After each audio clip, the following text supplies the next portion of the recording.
PoJ के लेने का मतलब है कि फिर हम दुनिया को और अपने देश को, पाकिस्तान को, चीन को, किसी जिसको भी देखना हो, दिखा सकते हैं कि हम ये करने में कैपेबल हैं। हम नहीं कर रहे थे तो इसलिए कि हम करना नहीं चाहते थे अभी तक, इसलिए नहीं कि हमारी क्षमता नहीं थी। तो बिल्कुल ठीक बात कही जनरल साहब ने कि मॉडर्न वॉरफेयर में ये जो जिस तरह की है, जो हमने किया है, उनके 11 एयर बेस हमने एक तरह से खत्म ही कर दिए, तो उनकी एयर पावर एक तरह से खत्म हो गई है।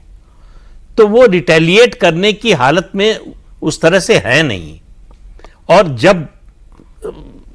सेना उतरेगी जमीन पर, मतलब थल सेना जब आगे बढ़ेगी, टैंक आगे बढ़ेंगे, तो ये असली लड़ाई जो लोगों को समझ में आती है वो वही समझ में आती है। तो इसलिए जो है अगला कदम तो उसके अलावा, मतलब अब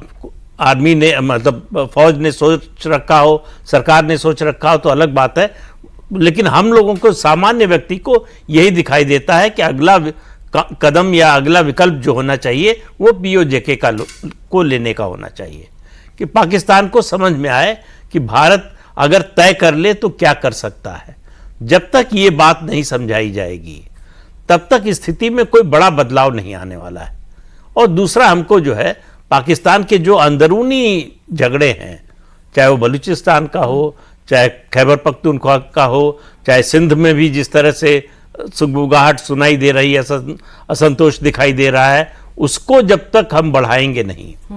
तब तक जो है पाकिस्तान को, मतलब एक तरह से चारों तरफ से परेशानी में घेर देना है।